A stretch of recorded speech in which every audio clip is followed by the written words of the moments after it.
जय हिंद दोस्तों, रक्षित खन्ना के इस चैनल में आपका स्वागत है। दोस्तों, आज के इस वीडियो में मैं आपको 6 इंपॉर्टेंट इंफॉर्मेशन दूंगा, जैसा कि आप पीछे बोर्ड पर देख रहे हैं। और इसी के रिगार्डिंग कुछ मैसेज है, कुछ नोटिफिकेशन है, कुछ लेटर है, वो भी मैं आपको साइड में दिखाऊंगा, वो भी आप चेक करेगा।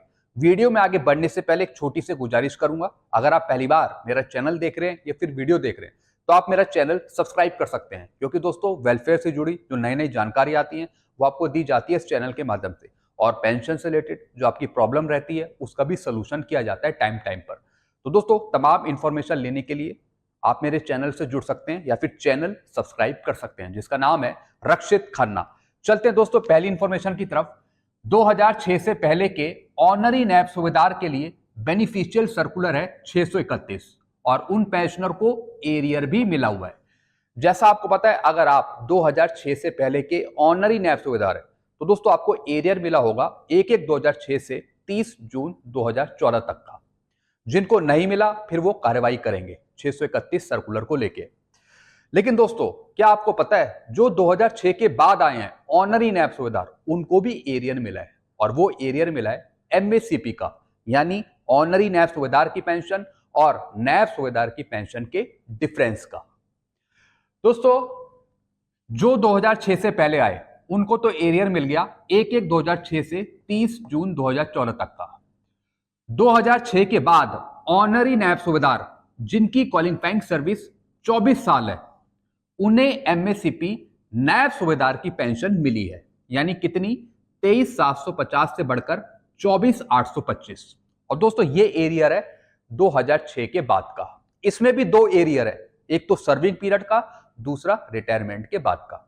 यानी इनको पेंशन मिली है एमएससीपी नायब सूबेदार की। तो दोस्तों जो 23,750 ले रहे हैं उनकी पेंशन होगी फिर 24,825। यानी दोस्तों इनकी एक कंडीशन है एमएससीपी नायब सूबेदार की पेंशन लेने के लिए 8 साल हवलदार में रहे हो पहले। जी हां दोस्तों, अगर आप 8 साल हवलदार में रहे हैं तब आपको एमएससीपी नायब सूबेदार की पेंशन मिल जाएगी। एक ये कंडीशन है, यानी 24 साल आपकी कंप्लीट होनी चाहिए क्वालिफाइंग सर्विस ऑनरी नायब सूबेदार की रैंक में। जिनको नहीं मिली फिर दोस्तों वो कार्रवाई करे, या फिर आप मेरे चैनल से भी कांटेक्ट कर सकते हैं। चलते हैं दूसरी इंफॉर्मेशन की तरफ। एंट्री लेवल का फॉर्म लीजिए। जी हां दोस्तों, मेरे पास एंट्री लेवल का फॉर्म है, इसे आप भरिए, अपने रिकॉर्ड को दीजिए और फिर आपको एंट्री लेवल पे का एरियर मिलेगा। रिकॉर्ड को भेजना पड़ेगा आपको ये फॉर्म भरकर। हमने अभी तक 4 केस रिकॉर्ड को भेजे हैं। जी हां दोस्तों, हमने अपने चैनल के थ्रू, हमने अपने चैनल के माध्यम से लगभग 4 केस पेंशनर के एंट्री लेवल पे के रिकॉर्ड को दिए हैं। उस पर रिकॉर्ड कार्रवाई कर रहा है और दोस्तों वहीं से वो पीआर को भेजेगा, फिर आपको इसका एरियर भी मिलेगा। तो दोस्तों ये 4 केस है। जैसे ये सॉल्व हो जाते हैं उसके बाद फिर हम दूसरे केस लेंगे, फिर वो रिकॉर्ड को भेजेंगे और फिर पेंशनर को एरियर मिल पाएगा। तो अभी तक हमने 4 केस भेजे, बिल्कुल सेम प्रोसीजर है, वही फॉर्म भरा है हमने पेंशनर का एंट्री लेवल पे का और वो रिकॉर्ड को भेजा है। तो ऐसे ही आप भी फॉर्म भर सकते हैं। जैसा मैंने आपको बताया, एंट्री लेवल पे का जो एरियर है वो उन्हीं को मिलेगा, सिपाही, हवलदार और नायब सूबेदार, इन 3 रैंकों को। यानी आपकी बेसिक 1/1/2006 को एंट्री लेवल पे के अकॉर्डिंग अगर सेट नहीं करी, उससे कम में फिक्स करिए, तब आपको इसका एरियर मिलेगा। तो दोस्तों पेंशनर को एरियर दिलवाने के लिए हम भी अपनी पूरी कोशिश कर रहे हैं, यानी जो भारत सरकार के पास आपका पैसा है वो आपको मिल पाए, तो इसके लिए हम लगातार कोशिश करते रहते हैं। चलते हैं तीसरी इंफॉर्मेशन की तरफ। बैंक या फिर सीपीपीसी करता है मनमानी। जी हां दोस्तों, कई बार बैंक या फिर सीपीपीसी कई बार मनमानी करता है, यानी पेंशनर की कोई गलती नहीं होती, पेंशनर की कोई गलती नहीं होती, तब भी पेंशनर से पैसा लिया जाता है।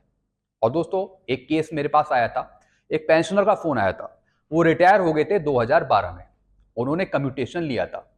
तो दोस्तों 2012 से लेके 2019 तक उन पेंशनर का कम्यूटेशन काटा गया बैंक के द्वारा। फिर अचानक से वो कम्यूटेशन बंद कर दिया, यानी 2019 के बाद से कम्यूटेशन बंद कर दिया और पेंशनर को फुल पेंशन देने लगे। यानी 15 साल अभी पूरे हुए नहीं और कम्यूटेशन बंद कर दिया। तो दोस्तों 2019 से लेके 2022 तक फुल पेंशन देते रहे बिना कम्यूटेशन काटे। जब बैंक को पता लगा कि हमने तो कम्यूटेशन काटा ही नहीं और पेंशनर के खाते में ज्यादा पेंशन भी आ गई, पूरी पेंशन भी आ गई, फिर दोस्तों रिकवरी बांध दी और ब्याज भी मांगा, इंटरेस्ट रेट भी मांगा। कितना? 51,000 रुपए। यानी जो एक्सेस पेमेंट चला गया पेंशनर के खाते में वो तो पेंशनर लौटाएगा ही, साथ में 51,000 रुपए का ब्याज भी देगा पेंशनर। दोस्तों आप देख रहे हैं कितनी बड़ी गलती हो रही है जो बैंक या फिर सीपीपीसी करता है। पेंशनर की कोई गलती नहीं है, पेंशनर की इसमें कोई गलती नहीं थी। पेंशनर को बस मालूम रखना चाहिए था कि हर एक महीने उसकी पेंशन कितनी आ रही है, क्या कम्यूटेशन काट के आ रही है या फिर फुल आ रही है। तो दोस्तों 2019 के बाद से 2022 तक फुल पेंशन पेंशनर पाता रहा। बाद में पता लगा कि जो अमाउंट काटना था वो काटे ही नहीं, बल्कि एक्सेस पेमेंट चला गया, फुल पेंशन मिलती रही। तो दोस्तों पेंशनर अब रिकवरी भी भरेगा एक्सेस पेमेंट की और 51,000 रुपए भी देगा। तो ये पेंशनर पूछ रहे थे सर मैं क्या कर सकता हूं। मैंने कहा एक बार आप मैनेजर से बात कर लीजिए या फिर आप कोर्ट केस भी कर सकते हैं उसके अगेंस्ट कि इसमें पेंशनर की तो कोई गलती नहीं है, आपके द्वारा ही कम्यूटेशन स्टार्ट करा गया, आपके द्वारा ही कम्यूटेशन रोका गया, आपके द्वारा ही एक्सेस बनाया गया, इसमें पेंशनर की कोई गलती नहीं है। तो हो सकता है कोर्ट केस के बल पर इनको न्याय मिल जाए। और दोस्तों सही बात है, कई बार पेंशनर की कोई गलती होती भी नहीं है तब भी उसे एक्सेस पेमेंट का भुगतान होता जाता है और बाद में वो इतनी तगड़ी रिकवरी बांध देते हैं, फिर कहते हैं कि जो पैसा आपके खाते में आता गया एक्सेस पेमेंट पर उस पर ब्याज भी लगा, तो वो ब्याज और इंटरेस्ट आप दीजिए। दोस्तों ये दिक्कत होती है। तो आजकल के जमाने में हर एक पेंशनर को, हर एक फैमिली पेंशनर को अपनी पेंशन का ज्ञान होना बहुत जरूरी है। इसलिए मैं सबको जागरूक करता हूं अपने चैनल के माध्यम से। हर एक पेंशनर को जागरूक होना बहुत जरूरी है। उसे पता होनी चाहिए कि मेरी पेंशन कितनी आ रही है, कितना उसमें डीए जुड़ा हुआ है, मेरा कम्यूटेशन का पीरियड कब खत्म होगा, कब शुरू होगा, सब कुछ पता होना चाहिए। क्योंकि दोस्तों आजकल कलयुग चल रहा है, पता नहीं आपकी पेंशन सही आ रही है या नहीं आ रही है, क्या प्रॉब्लम आ रही है, कुछ पता नहीं। तो इसलिए मैं अपने चैनल के माध्यम से पेंशनर की हेल्प करता हूं ताकि उनको कोई नुकसान ना हो। चलते हैं अगली इंफॉर्मेशन की तरफ। स्पर्श की फोन एप्लीकेशन बंद होने के बाद स्पर्श की वेबसाइट भी हुई बंद। जी हां दोस्तों, कल मैं चेक कर रहा था स्पर्श की वेबसाइट, तो दोस्तों वो खुल नहीं रही थी। यानी फोन की एप्लीकेशन तो बंद है ही स्पर्श की, साथ में जो स्पर्श की वेबसाइट है कंप्यूटर वाली वो भी दिक्कत कर रही है, खुल नहीं रही है।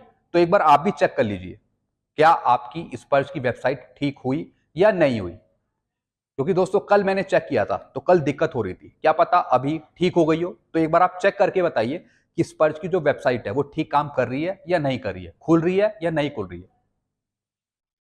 चलते हैं अगली इंफॉर्मेशन की तरफ। सर्कुलर 568 का एरियर 2006 के बाद आए पेंशनर को भी मिलेगा क्या?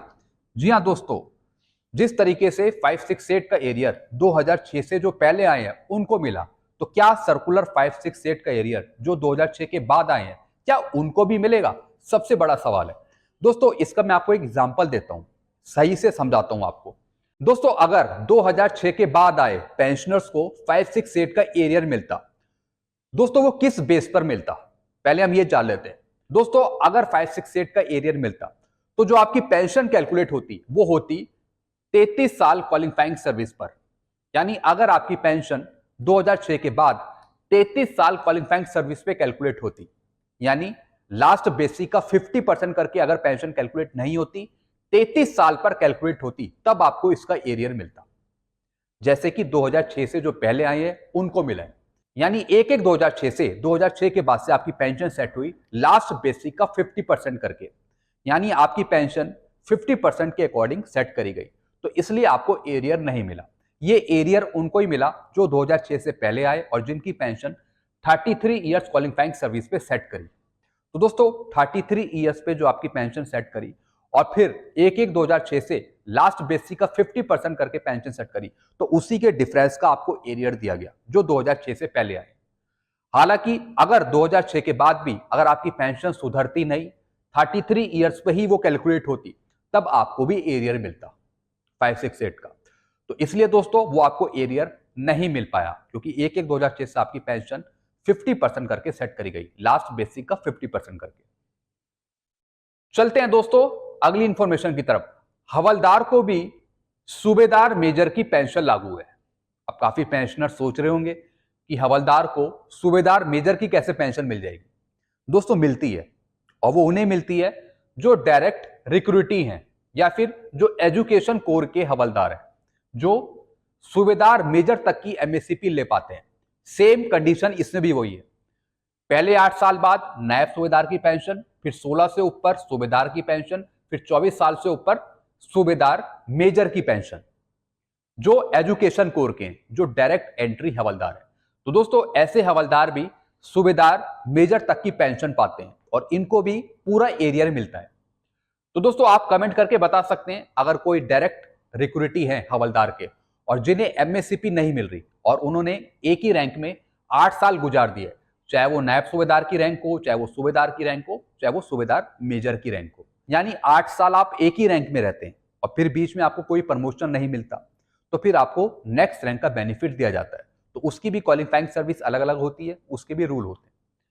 तो आप नीचे कमेंट कर सकते हैं अगर आपको एमएससीपी नहीं दी जा रही।